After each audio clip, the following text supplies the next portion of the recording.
picture this. Two sporting teams battling it out for 80 long, hard minutes. A very close game with a lot of mistakes at the end of it. The players walk off the field knowing what they've just accomplished or haven't accomplished that night. And then the press conference comes around. The first coach gets up to talk about how his team did, and he just points the finger at all of them. But the second coach says, you know what? No, that's me, and communicates how he could have done better to prepare his team for victory. This happened in an NFL match in 2018. But you know what? What I learned about this is that there's a leadership model that we need to learn to follow. Tonight, I want to talk to you and I want to persuade and convince you that how you lead is important, how you influence is important, and also that there is one true leadership model. Maxwell says it like this: everything rises and falls on leadership. The world becomes a better place when people become better leaders. Developing yourself to become the leader you have the potential to be will change everything for you. It will add to your effectiveness, subtract from your weaknesses, divide your workload, and multiply your impact. You see, there's an importance with how we lead our teams. There's an importance with what we communicate to the people that we influence.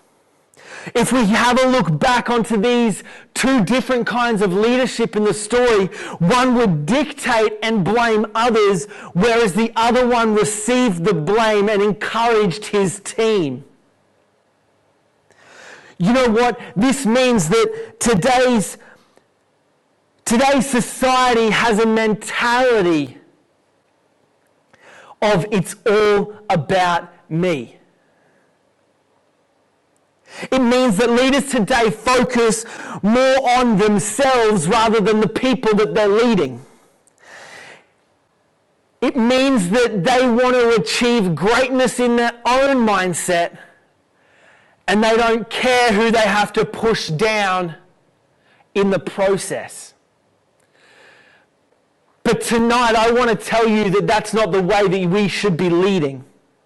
You see, Blanchard explains it in these words: self-promotion, in other words pride, and self-protection, in other words fear, are the reigning motivations that dominate the leadership landscape. And you know what? That leadership model only leads to destruction. Destruction of your team, destruction of your influence, and in the end, destruction towards your leadership. As leaders, we need to focus on how we lead. And you know what? A great way to focus on how we lead is to look to other people. And there is one of the best leadership models that we can obtain out of the Bible. And I want to encourage us that we make that person our leadership role model. And that person is Jesus. You see, he was the greatest man to ever walk this earth. And he demonstrates this in his leadership. So why should we make Jesus our leadership role model? Well, first of all, Jesus was the servant leader. You see, in Matthew 20, verses 25 to 28, it says, "But Jesus called them together and said, 'You know that the rulers in this world lord it over their people, and officials flaunt their authority over those under them. But among you it will be different. Whoever wants to be a leader among you must be your servant. And whoever wants to be first among you must become your slave. And even the Son of Man came not to be served, but to serve others and to give his life as a ransom for many. You see, we have one of the greatest leadership models in all of time. And as leaders, we need to learn to take a step back and rather pushing someone down, build someone up. We can see that leadership isn't about flaunting the authority that you have been given. It's not about expecting everybody to do something for us. However, it's about serving the people who we lead. You see, Jesus demonstrates this in John chapter 13. Jesus decided that he was going to wash the feet of his disciples. Now, this stirred up great controversy in some of them. But you see, Jesus knew the leadership model that he wanted to demonstrate to his followers, to the people that he influenced. But picture this. Jesus knew he was the boss. In that room, he knew that he was the boss. Even he knew that he was the boss of all existence, that he had the authority over all. But yet, he chose. He chose to get down and wash his followers' feet. You know, he did this to show them that that is what leadership is about. That is one of the reasons why Jesus is the best role model to place in your leadership perspective. The second reason is Jesus was the encouraging leader. We see in Matthew 28:19-20, it says, "Therefore go and make disciples of all the nations, baptizing them in the name of the Father and the Son and the Holy Spirit. Teach these new disciples to obey all the commands I have given you. And be sure of this, I am always with you, even to the end of the age." You see, Jesus encouraged his followers to reach out and obtain the potential that they possessed inside of them. As leaders, we need to learn to build others up rather than pushing them down. I know in my personal experience of being a follower to leaders that I have been a lot more receptive when they spend time and resources on developing and encouraging me.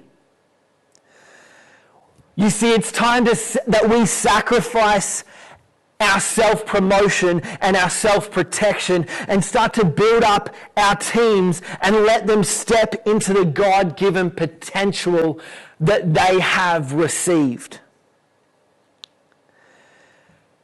You see, Jesus was also the perfect leader. Jesus was consistent throughout the entirety of his leadership. He showed this in obedience. And in Luke 22, verse 42, it says, "Father, if you are willing, please take this cup of suffering away from me. Yet I want your will to be done, not mine." You see, Jesus understood that obedience was necessity for leadership. He placed that at the heart of his leadership, to obey and be obedient to the will of God. And every great leader requires obedience. Even though that the suffering was going to be great and huge, Jesus never threw one of his disciples under the bus. You see, just before that, just after that, he actually goes, "You know what, you're looking for me. the authority comes to take Jesus away, and they go, Jesus says, who are you looking for? And they say, Jesus the Nazarene.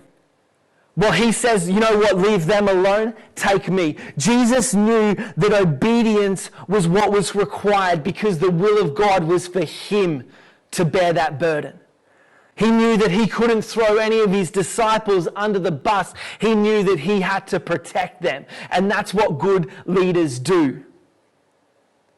You see, how we lead our teams are important. It will define your leadership style and the impact that you have on the people in your influence. If you want to learn to be the best leader that you can be and unlock your potential of leadership, then I want to encourage you to follow Jesus to be your leadership role model. Because when the leader gets better, the whole world gets better.